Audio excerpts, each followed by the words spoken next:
बहुत बहुत शुक्रिया।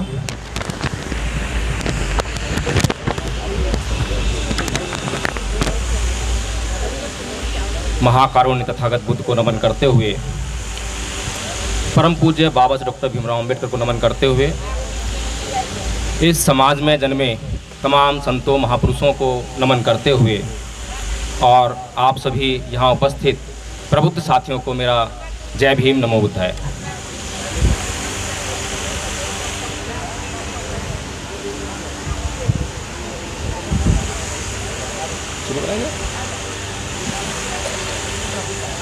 मैं एक सामाजिक कार्यकर्ता हूँ, राजनेता नहीं हूँ।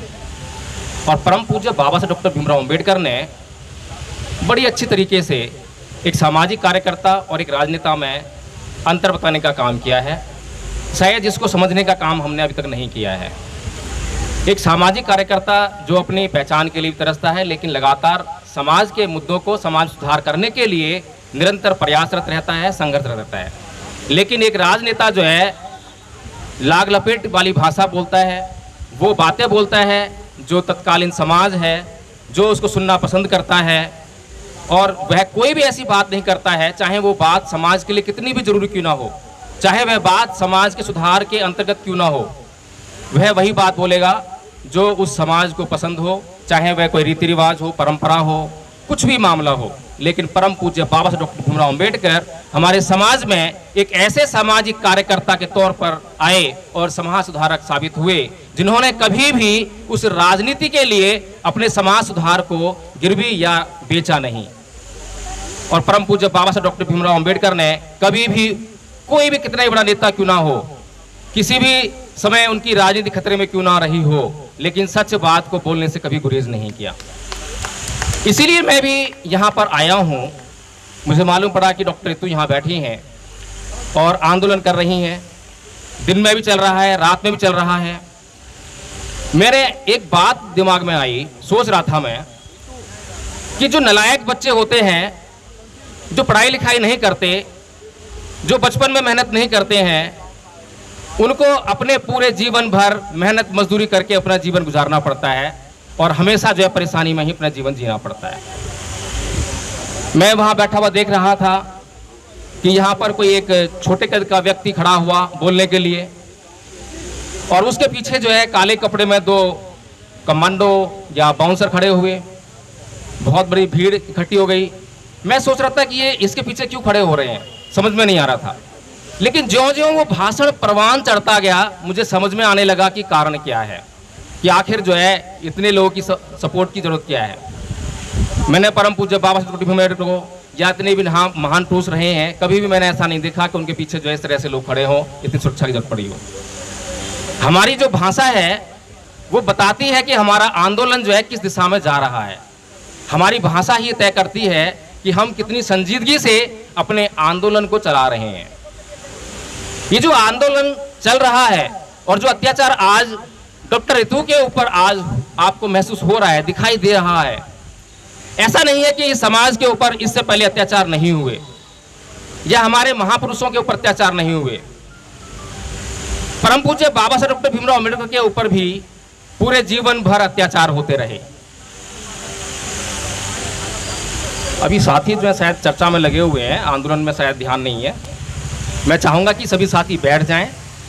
अगर वास्तव में जो जाने वाले हैं जाने दीजिए, उनकी बाइट हो रही है, अच्छी बात है, होने दीजिए। अगर चर्चा करनी है तो अच्छी तरह की जाए, संजीदगी की जाए, नहीं तो उसका मकसद कोई नहीं है। राजनीति में और समाज सुधार में बड़ा फर्क है। ये जो आंदोलन है, मैं इसको देख रहा हूँ कि समाज के लिए हो रहा है। अगर समाज के लिए हो रहा है तो हमें इसका कोई भी राजनीतिक लाभ के लिए नहीं सोचना चाहिए। तो परम पूज्य बाबा साहब डॉक्टर भीमराव अंबेडकर के ऊपर बचपन से अत्याचार हो रहे थे और आजीवन अत्याचार हुए। जब वे पढ़े लिखे नहीं थे तब भी अत्याचार हुए, जब वो स्कूल एजुकेशन ले रहे थे, और जब वे बड़ी बड़ी डिग्रियां लेकर विदेश से वापस घर में लौटे तब भी उन पर अत्याचार बंद नहीं हुए, तब भी अत्याचार होते रहे। लेकिन मेरी समझ में एक बात नहीं आती है कि क्या पूरे जीवन भर परम पूज्य बाबा साहब डॉक्टर भीमराव अंबेडकर ने अपने लिए, अपने ऊपर हुए अत्याचारों का बदला लेने के लिए किसी के खिलाफ कोई एफआईआर दर्ज कराई, कोई आंदोलन किया, कोई झगड़ा किया, कम से कम जब कानून मंत्री बन गए तब तो उनको जो है ऐसा कुछ कदम उठा लेना चाहिए था, लेकिन अपने लिए नहीं। और जब वो पढ़ लिख गए, समझ गए और उन्होंने पूरा अध्ययन किया, ऐसा कोई मामूली आदमी नहीं था जो कि अध्ययन ना किया हो और वैसी हवा में बात कर रहा हो। परम पूज्य बाबा साहब डॉक्टर भीमराव अंबेडकर को संस्कृत पढ़ने से रोका गया इस देश में, सबको पता होगा।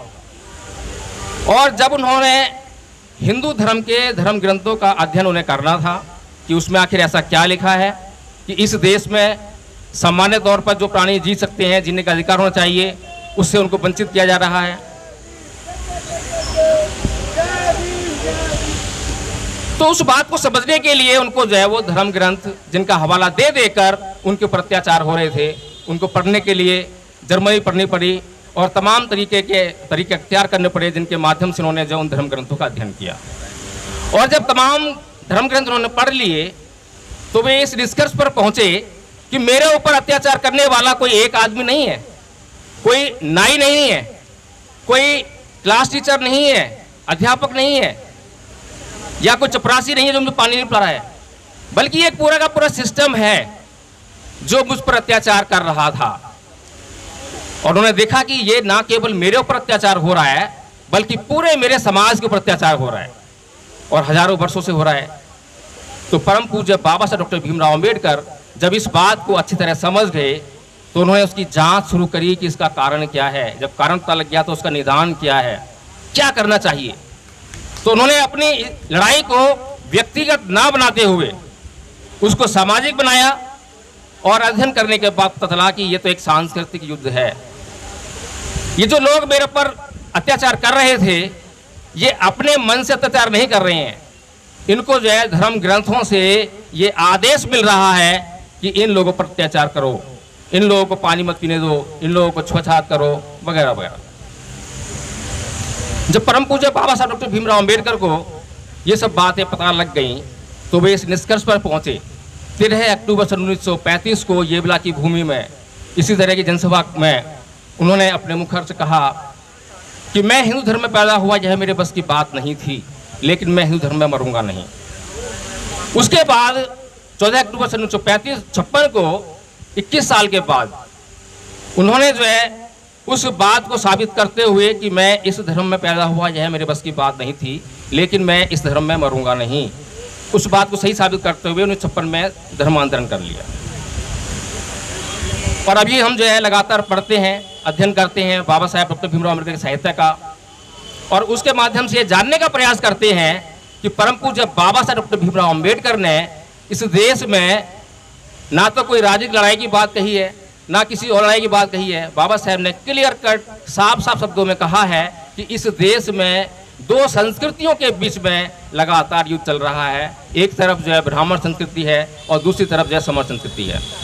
लेकिन समस्या ये है कि हम अपनी सारी समस्याओं का इलाज राजनीति में ढूंढते हैं, राजनीति के माध्यम से करना चाहते हैं।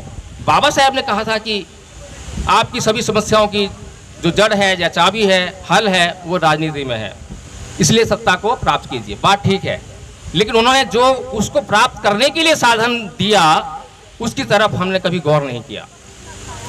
परम पूज्य बाबा साहब डॉक्टर भीमराव अम्बेडकर की इस बात को मानने का अगर काम किया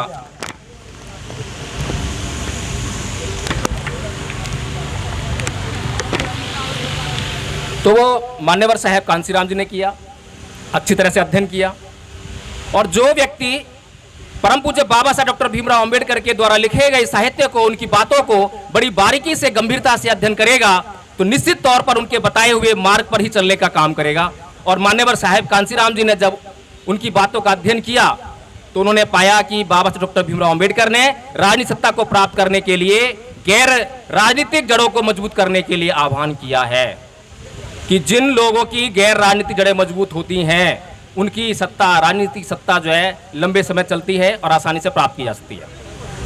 इस बात को साहेब मान्यवर कांसीराम जी ने समझा, देखा और समाज का आकलन किया कि समाज अभी भी रूढ़िवाद परंपराओं और धार्मिक अंधविश्वास में फंसा हुआ है। हमारा अपना समाज, जिसको उन्होंने 85% का नाम देकर बहुजन समाज की संज्ञा दी, तो उन्होंने देखा कि अभी धार्मिक आंदोलन संभव नहीं है। बाबा साहेब ने सामाजिक और धार्मिक आंदोलनों की बात कही है, तो धार्मिक आंदोलन अभी संभव नहीं है, तो उन्होंने सामाजिक आंदोलन पर ध्यान केंद्रित किया। ये संभव है। तो उन्होंने समाज को जगाने के लिए सामाजिक आंदोलन शुरू कर दिया और 7,643 जातियों को एक सूत्र में बांधकर वो राजनीतिक सत्ता के केंद्र तक पहुंचने का प्रयास किया और अपने उस प्रयास में वो पूरी तरह से सफल रहे, हमने देखा है। लेकिन उसके बाद क्या हुआ?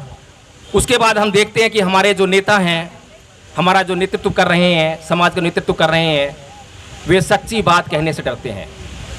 मान्यवर साहब कांसीराम जी ने जब सामाजिक आंदोलन करके जो सत्ता हासिल की थी, उसके बाद अगला कदम जो है धार्मिक आंदोलन का ही था। इस बात को हम समझ नहीं पाते, क्योंकि सांस्कृतिक परिवर्तन जब तक इस देश में नहीं होगा, अगर हम दूसरों की संस्कृति के अधीन जीते रहेंगे तो वो संस्कृति हमें लगातार गुलाम बनाए रखेगी। आज भी मैं देख रहा हूं कि यहाँ पर बैठे हुए जितने भी लोग हैं वो कहीं ना कहीं उस संस्कृति से जुड़े लोग हैं, जो संस्कृति हमें लगातार गुलाम बनाने का प्रयास कर रही है। तो सच्ची बात तो यह है कि हमारा ये सांस्कृतिक मामला है।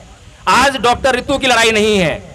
डॉक्टर ऋतु आज सक्षम है, वो ऐसा आंदोलन यहाँ पर लगा सकती हैं, मुजमा लगा सकती हैं, आज तमाम साधन उनके पास हैं। लेकिन आज हमारे समाज के ऊपर लगातार रोज अत्याचार हो रहे हैं। मेरे पर रोज फोन आते हैं कि सर यहाँ पर ऐसा हुआ है, मेरे ऊपर SC/ST एक्ट में अत्याचार हुआ, मैंने FIR लिखाई, चार्जशीट फाइल हो गई है, लेकिन गिरफ्तारी नहीं हुई है। तो मैं कहता हूं भाई, कोई भीम आर्मी का कोई संगठन हो, बसपा का संगठन हो, उनसे मदद मांगो, वहां पे उनसे बोलो, संगठन जुड़ो, संगठन में रहो, लेकिन कोई उनको जो है सहायता नहीं मिल रही है। फिर गरीब लोग हैं, वो ऐसा आंदोलन नहीं कर सकते हैं, अपनी आवाज को इतने बड़े पैमाने पे पहुंचा नहीं सकते हैं। हम लोग भी उनको तवज्जो नहीं देते हैं, क्योंकि जब तक कोई मामला समाज का हाईलाइट नहीं होता है तो वहां पर हम लोग पहुंचने का काम नहीं करते हैं। तो समाज को उन अत्याचारों से निजात कैसे मिलेगी, उनको न्याय कैसे मिलेगा? आज डॉक्टर ऋतु की लड़ाई जो है अपने लिए नहीं, उस समाज के लिए होनी चाहिए। लेकिन वो समाज के लिए जो लड़ाई तब कर पाएंगी जब उन्हें परम पूज्य बाबा साहब डॉक्टर भीमराव अंबेडकर की जो लड़ाई है वो अच्छी तरह से समझ में आएगी। तो जब हम कहते हैं कि सांस्कृतिक लड़ाई है और वो संस्कृति जो युद्ध है, उसमें अगर हम सोचें कि हम कहां पाते हैं अपने आप को, अभी हम कहां पर हैं? अभी जो परम पूज्य बाबा साहब डॉक्टर भीमराव अंबेडकर के साथ में जिन लोगों ने धर्मांतरण किया 1956 में, वे लोग कहां हैं? किस संस्कृति का हिस्सा हैं? क्या उन्होंने सांस्कृतिक परिवर्तन कर लिया है? बिल्कुल भी नहीं किया है, केवल नाम में परिवर्तन हो गया है। पहले वो कुछ और लिखते थे, अपने नाम के आगे जो है बौद्ध लगाने लगे हैं, तो ऐसा लगता है कि शायद परिवर्तन हो गया है। ये धर्म का परिवर्तन जो है स्वभाव का परिवर्तन नहीं है। हमारे सोचने का ढंग, बातें करने का ढंग अभी भी हिंदू संस्कृति से ही लिप्त है, ब्राह्मण संस्कृति से लिप्त है। ब्राह्मण संस्कृति कहती है कि हिंसा से ही सभी बातों का समाधान हो सकता है, लेकिन जिस संस्कृति की ओर परम पूज्य बाबा साहब डॉक्टर भीमराव अंबेडकर इशारा करते हैं, वो संस्कृति कहती है कि ना ही वेरेन वेरानी समंति तुदाचनंग अवेरेन चय समंति ऐस धम्मो सनातनो, कि वैर से कभी वैर शांत नहीं होता, अवैर से ही वैर शांत होगा। जब हम राजनीतिक लड़ाई करेंगे तो हमें जो है चुप रहना पड़ेगा, कहीं ना कहीं जो गलत हो रहा है उस पर भी चुप्पी साधनी पड़ेगी। लेकिन जब हम सामाजिक कार्यकर्ता के तौर पर समाज में निकलेंगे तो जो गलत हो रहा है उसको सुधारने का काम करेंगे, सही करने का काम करेंगे, और हमारा मकसद जो है समाज में गलत हो रही बातों को सुधारना चाहिए।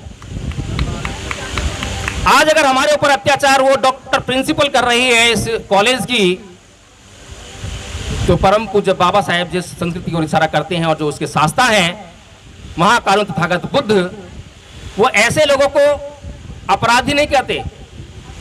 कोई चोर हो, हत्यारा हो, बलात्कारी हो, तो तथागत बुद्ध जो है उसको अपराधी से पहले वो कहते हैं कि ये बीमार है, ये आदमी बीमार है।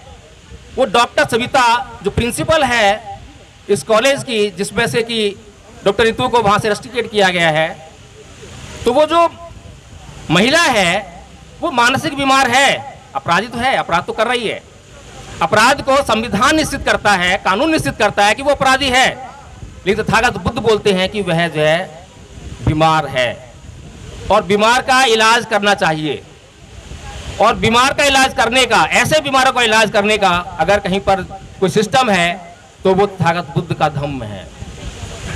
तो कहने का मतलब ये है कि हम, क्योंकि राजनीति जब करेंगे तो हम ऐसे लोगों का इलाज नहीं करेंगे, हम संघर्ष करेंगे, हम अपने आप को जबरदस्ती संघर्ष में ला देंगे। और युद्ध कहीं पर भी हो, कोई सा भी युद्ध हो, चाहे वो हमारे हित के लिए हो, चाहे किसी के भी हित के लिए हो, लेकिन युद्ध में कोई ना कोई तो मारा जाएगा, वहाँ सुरक्षा नहीं है। लेकिन भगवान बुद्ध जिस तरफ इशारा कर रहे हैं, जिस संस्कृति की बात परम पूज्य बाबा साहब कह रहे हैं, उसमें दोनों तरफ के व्यक्तियों की सुरक्षा निहित है। वहाँ कोई मरने वाला नहीं है, दोनों सुरक्षित रहेंगे। तो कहने का मतलब यह है कि इस देश में कुछ लोग जो है राजनीति करने के लिए कुछ भी कहते हैं, कोई भी अंत चलाते हैं।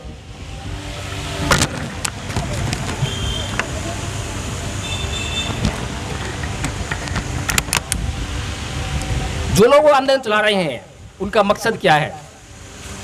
वर्ग भेद पैदा करना। वहाँ संगठन है, यहाँ संगठन है, मेरा दल है, तेरा दल है, वह संख्या का मामला है। ये तथागत बुद्ध संख्या की बात नहीं करते, गुण की बात करते हैं। वे समाज सुधार की बात करते हैं। अगर बैठ जाइए मैडम,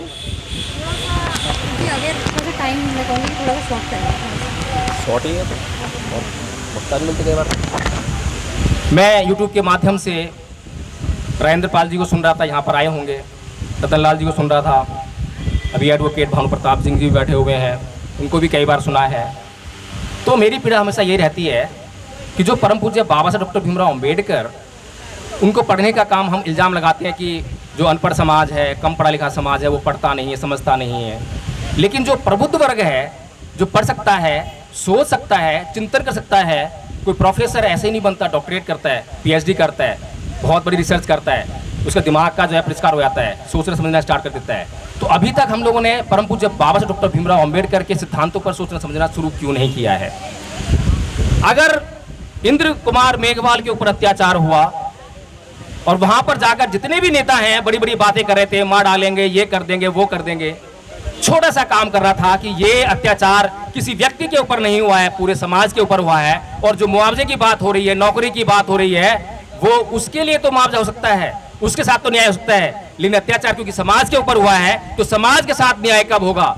और परम पूज्य बाबा साहब डॉक्टर भीमराव अम्बेडकर ने इस बात पे साफ साफ कहा है, कहीं कुछ रह ही नहीं गया है। लेकिन हम लोग लाग लपेट करने वाले लोग हैं। अगर जहां पर भी अत्याचार होता है वहीं पर धर्म परिवर्तन का कार्यक्रम शुरू होने लग जाए, तो मैं कहता हूं कि मनुवादियों के पूर्वज भी जो मर गए हैं रोने के लिए मजबूर हो जाएंगे।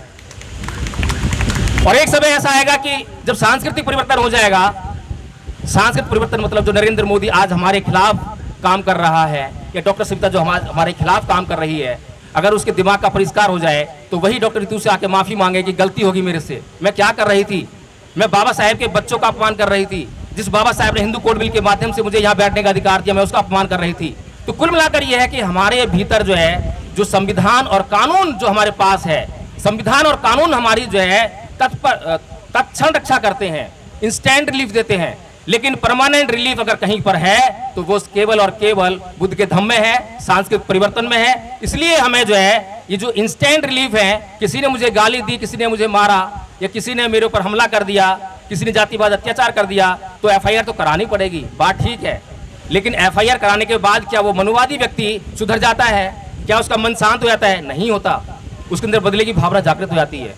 तो कुल मिलाकर कहने का मतलब यह है कि अगर हम इस देश में उन मनुवादियों को इस देश से बाहर नहीं निकाल सकते हैं, या कोई दूसरा देश बनने की संभावना नहीं है, उनको भी इसी देश में रहना है और हमें भी इसी देश में रहना है, तो जरूरत इस बात की है कि उनको सुधारा जाए। अगर मेरा पड़ोसी हत्यारा है, चोर है, डाकू है, तो मैं जब तक चैन की नींद नहीं सो सकता हूं जब तक कि मैं उसको सुधार ना सकूं। अगर उसके पास हथियार है तो हमेशा संभावना बनी रहेगी, वो गाली गलौज करता है तो हमें संभावना बनी रहेगी। लेकिन एक बार अगर मैंने अपने पड़ोसी को सुधार लिया तो मैं निश्चिंत होकर बिल्कुल आराम से सो सकता हूं। तो हमें इस देश का निर्माण करना है और इस देश में वो सांस्कृतिक परिवर्तन करना है। जो संस्कृति जो है, कृष्ण जी खड़े हुए युद्ध के मैदान में कहते हैं कि अर्जुन मारो, वो तुम्हारे रिश्तेदार हैं, उन्होंने अधर्म किया है। लेकिन तथागत बुद्ध जब अंगुलीमाल को सुधारने के लिए जाते हैं तो वहां वो मारने के लिए नहीं कहते किसने पाप किया है, इसने 1000 लोगों को मारा है। वे निहत्ते जंगल प्रवेश करते हैं, कोई हथियार नहीं है, कोई सेना नहीं है, और उसके चित्त परिवर्तन करके सुधार के उसको जो है वापस समाज में लेकर आते हैं, भिक्षु बना देते हैं। और वही भिक्षु जो कल तक हत्यारा था, सुधरने के बाद उसी समाज के कल्याण के लिए काम करने लगता है। इस तरह की सांस्कृतिक परिवर्तन की आज जरूरत है, जिससे कि हम परमानेंट एक अच्छी स्थिति में आ सकें। हमें व्यवस्था बनाने की जरूरत है। हमें दूसरे लोगों के द्वारा जो अत्याचार कर रहे हैं उनकी व्यवस्था को बारीकी से समझने की जरूरत है कि वो किस तरीके से अत्याचार कर रहे हैं, क्या पैमाना है और क्या उसका रिलीफ हो सकता है। एक छोटी सी बात और जो मेरे को शायद समझ में आ रही है कि मैडम अभी कह रही थी, कल बात हो रही थी परसों जो है, कि अभी तक चार्जशीट फाइल हो गई है लेकिन गिरफ्तारी नहीं हुई है। तो 2 अप्रैल का जो आंदोलन हुआ था जिसमें 18 लोगों ने जान भी दी थी, उसके बाद जो रिवर्ट कराया था वो जो SC/ST एक्ट जो है, तो उसके बाद आपने देखा होगा कि एक जजमेंट आई थी Arnesh Kumar versus state of Bihar. उसमें एक सेक्शन 41 में जो एक प्रोविजन दिया और आयोग को ये पावर दी कि अगर मुलजिम को गिरफ्तार किए बिना जो इन्वेस्टिगेशन है वो जारी रखी जा सकती है, तो आप जो है उसको 41 का नोटिस देकर आप उसको गिरफ्तार किए बगैर चार्जशीट फाइल कर सकते हैं। तो वो हम समझ नहीं पा रहे हैं कि वो जो है SC/ST एक्ट में किस प्रकार से चोर दरवाजा बनकर हमारे खिलाफ जो प्रयोग में लाई जा रही है। इस कारण से वहाँ पर रिलीफ मिल रहा है। अगर ये जो Arnesh Kumar versus state of Bihar वाली जजमेंट ना होती, इस तरह का कोई प्रोविजन ना होता, तो अब तक जो है वो पुलिस हो चाहे कोई भी हो, पहले गिरफ्तार करता, तब वहाँ पे पेश करता और उसके बाद जो आगे कार्रवाई शुरू होती। तो इसके बाद मैं बात समाप्त करता हूँ। जय भीम, नमो बुद्धाय। बहुत बहुत धन्यवाद एडवोकेट जय भीम प्रकाश जी का।